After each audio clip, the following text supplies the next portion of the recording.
Can anyone tell me what is there in your mind regarding the word transformers?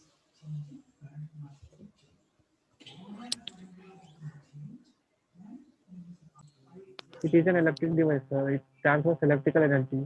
It is. From It is an an it is a device that transfers energy, good. electrical Good. energy. It is a device. Okay.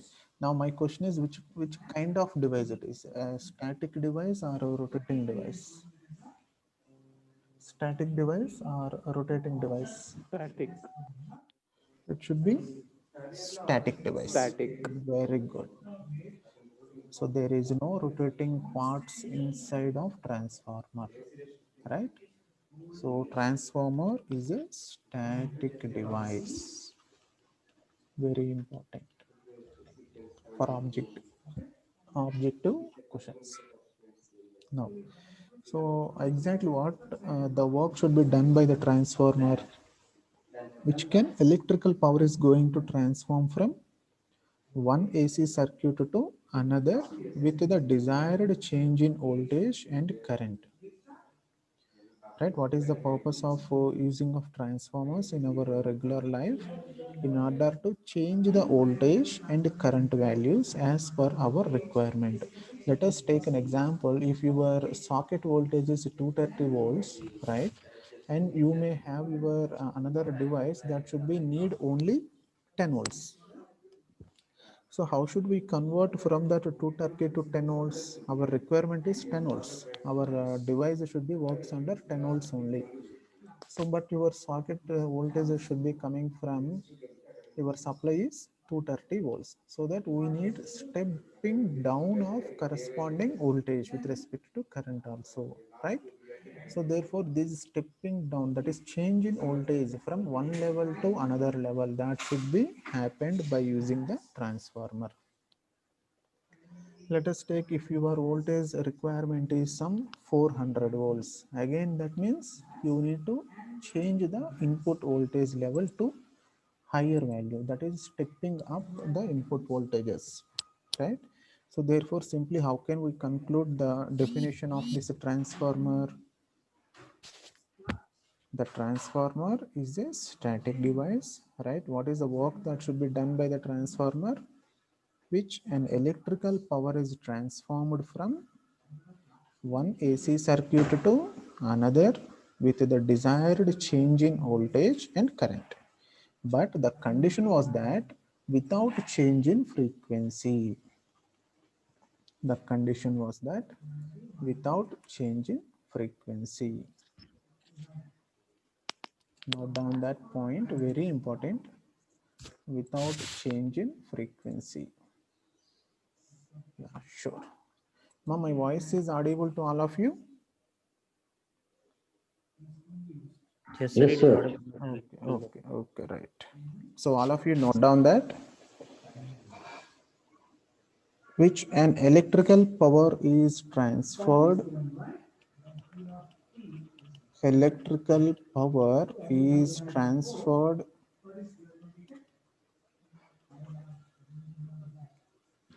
from one AC circuit to another circuit with desired change in voltage and current. Desired change in voltage and current. But the condition was that the frequency should be remains constant. That is, you can add upon that condition as without change in frequency.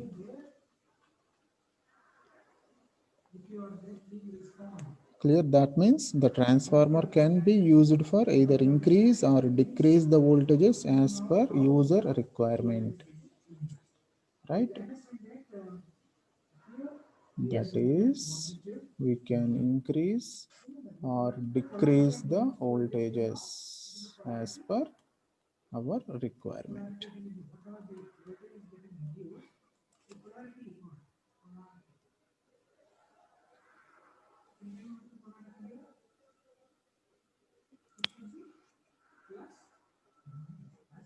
All of you note down. We can either increase or decrease the voltage as per our requirement. Let us draw the basic diagram of the transformer.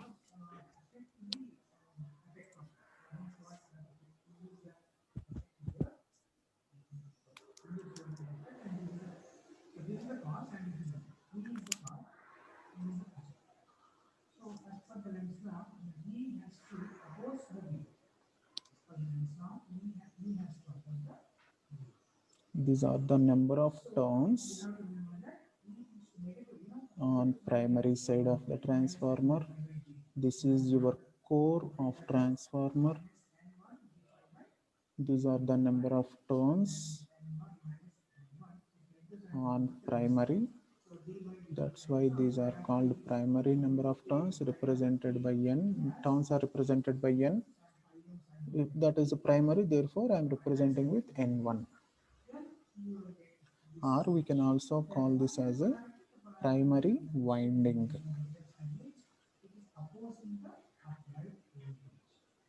Now similarly the secondary side.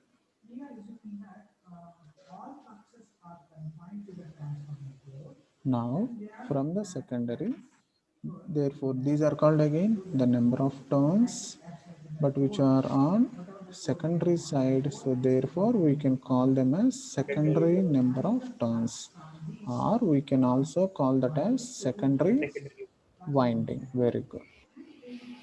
So always remember primary side in the sense we will connect some source, nothing but the supply, our sockets. That means we are going to energize the primary coil, this one, right?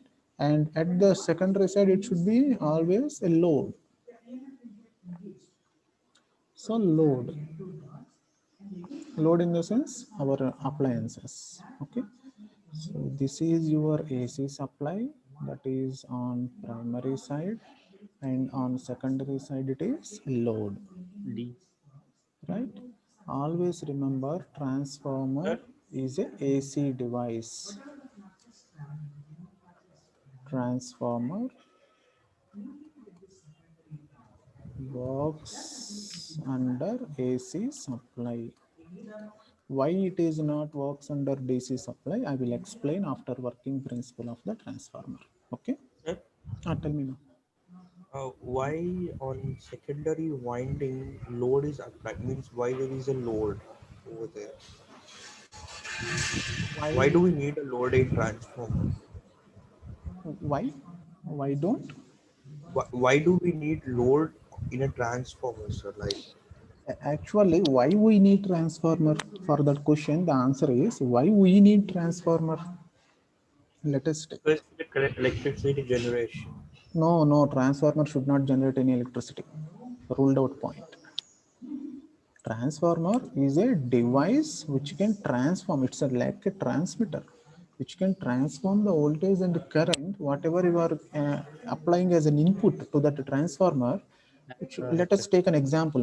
Your supply voltage is some 230 volts, okay, coming from your socket, your plug socket, wherever you are keeping your plug in the socket, that should be single phase voltage.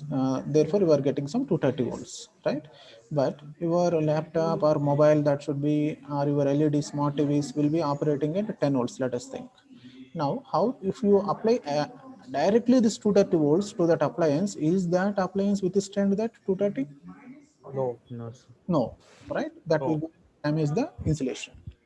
So insulation levels will be getting failure. Therefore, that will leads to the burning of the equipment, and it will damages the entire appliance, and it may leads to the short circuit too. Is there any possibility also there? So that's why in between that we need one change in voltage device. That is your transformer. So therefore, what you are giving here 230 as a primary supply. What you require from this device 10 volts. That is your load. 10 volts is required for your load. Load in the sense your appliance, right? Supply in the sense your socket voltage. Understand? Yes, sir. Good. Right. So all of you draw this diagram. So So always remember, transformer will works under the principle of, can anyone tell me, works under principle of which principle it will be going to work? Magnetic AC induction.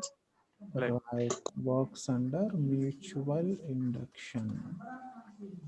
What does it mean by this induction? These are very, very basic fundamentals, I think, from your intermediate or 10th class. Induction, mutual induction. So what does it mean by that? Simply when two coils are inductively coupled, and if current in one coil is changed, then uniformly the EMF gets induced in the other coil. See here, I will explain in detail. Here I am applying some voltage, right? The supply voltage V, let us take this as your V input. So from this, what is voltage? What is voltage definition? The force which moves the electrons, right? So therefore electrons are starts to moving in that particular direction of force applied. So shall I call that as current I1? This is your V1, since it is a primary side. For our easy representation, I am keeping as V1 I1, right? So some current, this is called primary current. Let us talk in our terminology, primary current and primary voltage. Now some current starts to flow due to applying some voltage to the primary winding. So from this winding, this current starts to flowing like this, and now these are inductively coupled, two coils are there, right? This core is again made by some iron material, iron or silicon steel material. Now here, due to this iron material, and there is a conductor which is mounted on it, then what should going to happen? There is a, Magnetic. all right, magnetic field should be going to produce. See here, it consists of two inductive coils, in the sense here both are electrically separated. There is no direct connection between your primary side and secondary side, right? There is no direct wiring connection between 1 and 2. They are electrically separated from each other, but they are linked with a common magnetic circuit. Common magnetic circuit in the sense, whatever the magnetic field here it is produced, that will going to produce the flux phi. So this flux is going to cut these conductors, correct? Here there is no cutting, but up to this winding which is presented, the flux is going to cut. So when the flux cuts the field, it will induces the EMF. Let us take that as primary side as E1, and this flux is starts to rotate and cuts the secondary winding. So when it is cuts the secondary winding, again here also some EMF is going to induce. Let us take that value as E2, and it will be move on, and the process is getting continued. This is called your alternating flux. Clear up to this? Here I am applied some voltage to the mutually coupled coils, inductive coupled coils, and by applying the voltage, what should going to happen? Some amount of current starts to flow through the winding.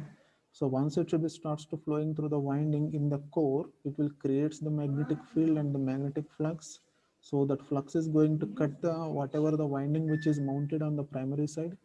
When the flux cuts the winding, it will induces the EMF in that coil.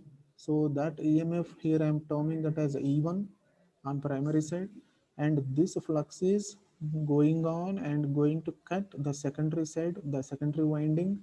So therefore when the flux cutting the secondary winding, again the EMF is going to induce. The amount of induced EMF should be purely depending on the number of windings which are presented, correct or not? Yes, See sir. this example, flux cutting some 1 volt, let us think. Again cutting 1 plus 1, 2 volt, 3 volt, 4 volt, 5 volts. Total value 5. This is an example I am telling in order to understand. It should not be exactly like 1, 1, 1, 1. It should be depends on the particular coil intensity. Okay. So this is your 5 volt. Let us take. Now here I am having only 4 coils. So same flux coming and cutting here. So let us take with this reference example. It may be 4 volts, right? So that means what does it showing? That the number of windings which are presented on the primary or secondary side, which will reflects on the amount of EMF induced in that coil, correct? Understand now? Yes, sir. Right. So that means if the number of turns are increasing, right? If the number of turns are increasing either on primary or secondary, what should going to, that means if we want to increase the voltage on primary, what should we need to do immediately? We need to increase the number of turns, right? That is the procedure in the transformer. So therefore the transformer will be works under which principle? Very, very important. Mutual induction. Mutual induction principle. What does it mean by mutual induction? Simply it states that when two coils are inductively coupled, and if current in one coil, that is your I1, current in one coil is changed uniformly, then the EMF is gets induced with that same uniformity also in the another coil too, right? That is E1, E2. See here at the load side, E2 is induced, right, in the secondary coil. So from this E2 is nothing but your induced EMF. EMF in the sense again electromotive force. Electromotive force in the sense due to this E2 there is some amount of flow of current. Yes, Let sir. us take that as I2. So this I2 is called your secondary current. Now here the thing you need to identify was that is there any direct connection between primary and secondary in this transformer? No, sir. No direct connection. Or we can also rewrite this statement as two coils are electrically separated. That means there is no connection. Even though there is no direct connection, we are getting some output. Understand? We are having some induced EMF. There is some flow of current in the secondary coil, right, through the load. That is the magic of your transformer in the electrical engineering. Clear how the mutual induction will play an important role in transformer working? Clear all Yes, of sir. you? Right. Now here simply you can keep in your mind that here whatever the coils, how many coils we are having? Two coils. One of the two coils is always connected to source, right? And the coil in which the electrical energy is fed with the help of the source, that will be called as your primary coil or primary winding, right? Understand? The coil which is fed by the help of source, that should be called as your primary winding. Similarly, the other winding, that is your secondary side, which is always connected to load, that is called as secondary winding. Clear? And this primary winding has how many number of turns? N1 number of turns. Similarly, secondary side having N2 number of And two number. turns. Right, clear? N1 is the number of turns which is indicating on the primary side. N2 is the number of turns which is indicating on the secondary side. Now how the operation should be working, should be happening inside the transformer? Simply I will again once again I am revising. Everyone have to keep focus on these 2 points. When primary winding has some number of turns, right, and when primary winding is excited by an alternating voltage, nothing but this supply, when primary winding is excited by some voltage, it will circulate some current, that is your I1, right? So when it is circulating the current, that is alternating current, this current will produces the alternating flux, and therefore which completes the path throughout this common magnetic core, right? It will complete its path through its common magnetic core as I am indicated in the dotted line, right? This is your flux, dotted line, the alternating flux, right? This alternating flux is going to link the secondary winding during its path. So while linking, according to our Faraday's law of electromagnetic induction,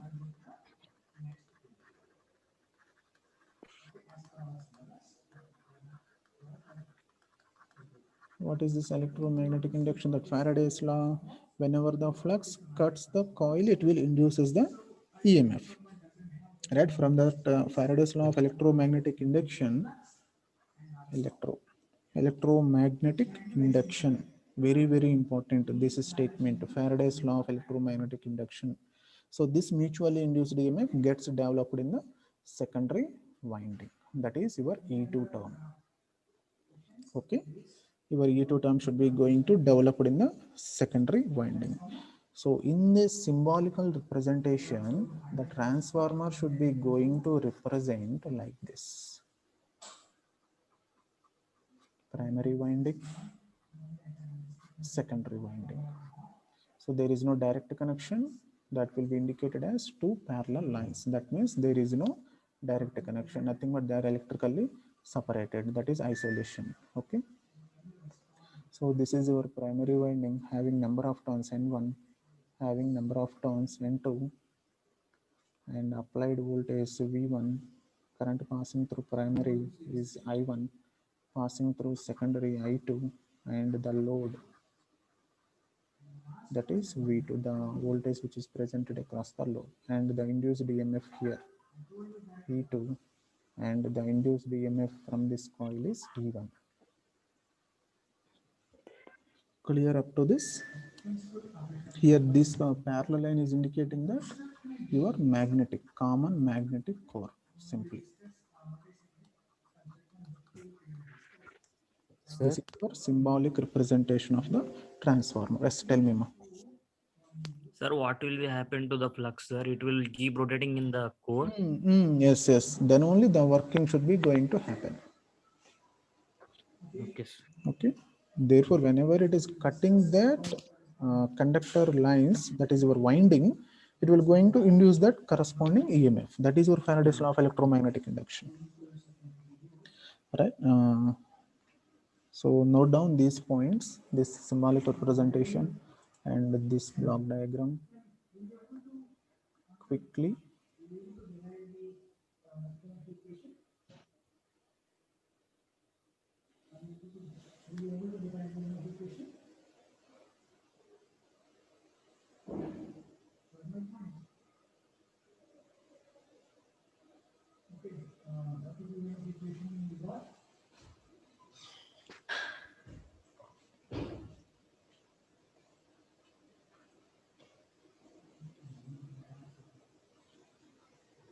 Done, all of you?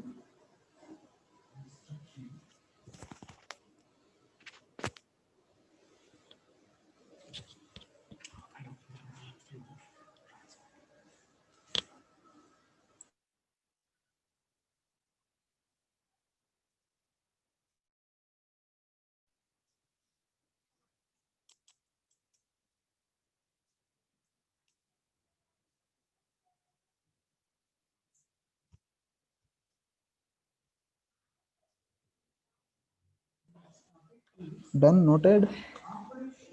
Sir, next slide, please. Yes, ma'am. One moment. This is your symbolic representation.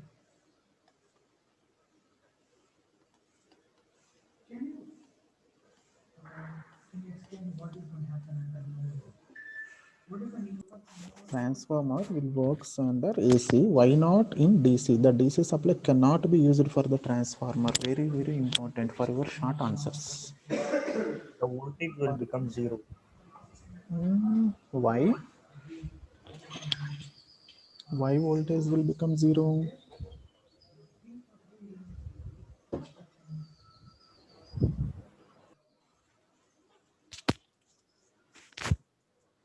Sir, can you repeat the question?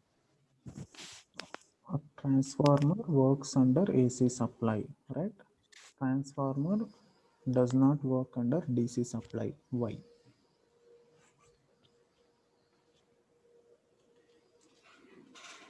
I hope in your unit 1, before we are starting unit 2, after completion of unit 1, before we are starting unit 2, that is AC and DC differences I mentioned, right? I drawn the curves also. The AC curve, that is your sinusoidal. And for DC, how the curve will be? Straight line. Right?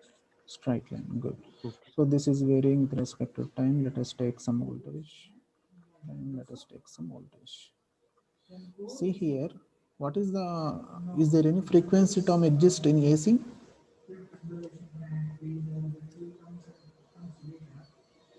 Is there any cycles presented in AC supply? Yes. Yes, Yes, right. sir. That means frequency term is there, cycles per second. How many cycles are presented per each second? We have some frequency value, right? But what about in DC? Is there any cycles? No. That means frequency term is absent, No. right? So if the frequency term is absent, see here, what is the impedance? R plus jx. This X is either inductive reactance or capacitive reactance. That is XL or XC, right? So if X is nothing but again omega L or 1 by omega C, right? So again, what does it mean by Yes. omega? 2 pi f. 2 pi f. That means Frequencies. again, that means simply your imaginary term is a frequency term. Frequency. Yes. Clear. Here, what about Z? R plus, is there any reacting frequency term is there? No. No, that means only R. Clear. Now, what is the current here? V by Z, right? Z. So here, what is Z? R plus Jx. That means some additional term is there under denominator. That means your denominator, while you are compared with your DC, which denominator is higher? AC. AC side. So if this one is higher, what about current? Lesser, And right? lesser. When denominator increases, your current is going to reduce. Here the Reduce. denominator, while compared with your AC, very much lesser. No XL, no XC, right? So what about this current value? Increases. Increases. Clear.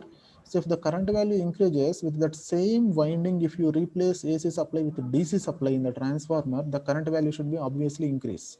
Is that windings will going to withstand that high currents? No, sir. No. So therefore your windings of transformer will be going to Damaged. damage or burnout due to insulation failure of these heavy currents. Understand? That's why transformer does not works under DC supply. So if you give DC supply, it will create a short circuit of windings.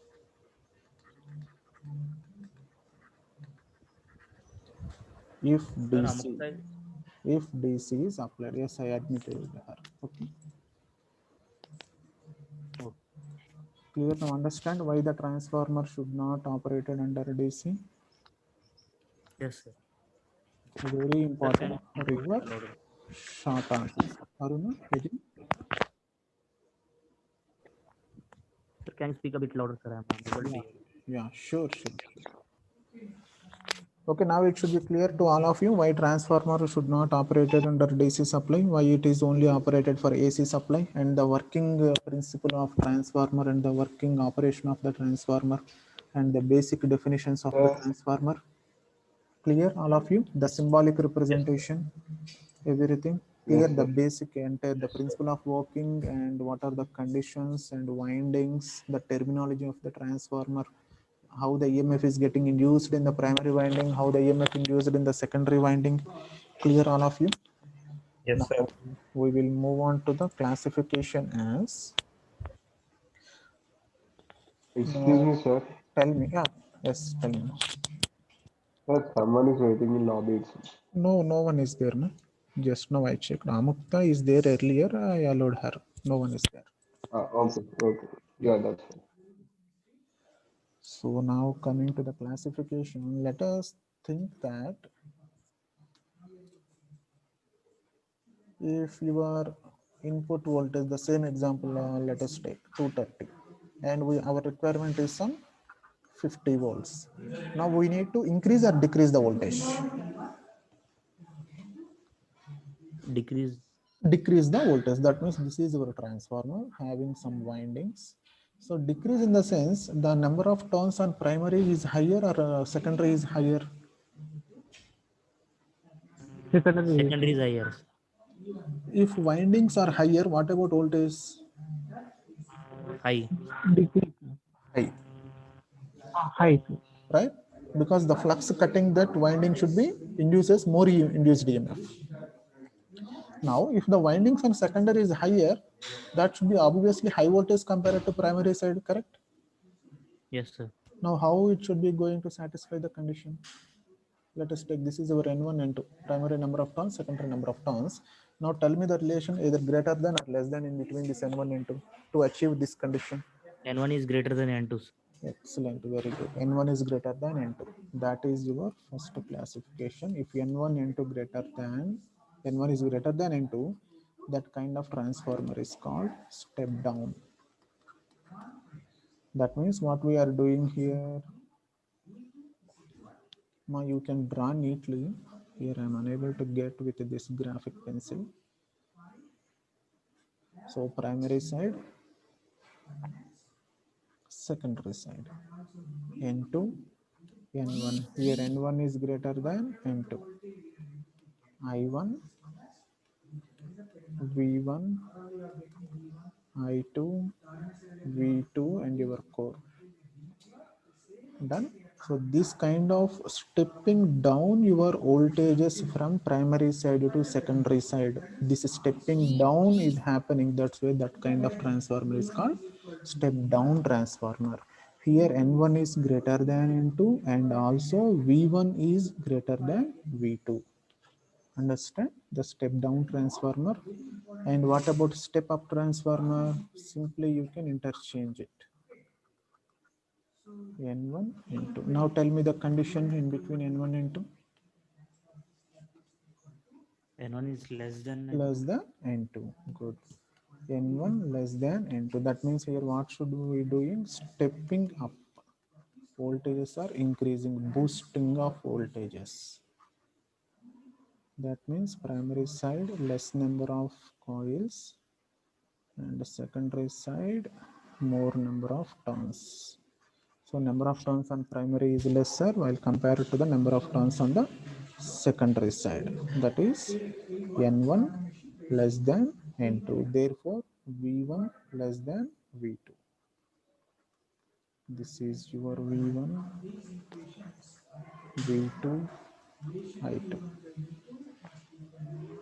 Okay, done, noted. Step up transformer and step down transformer.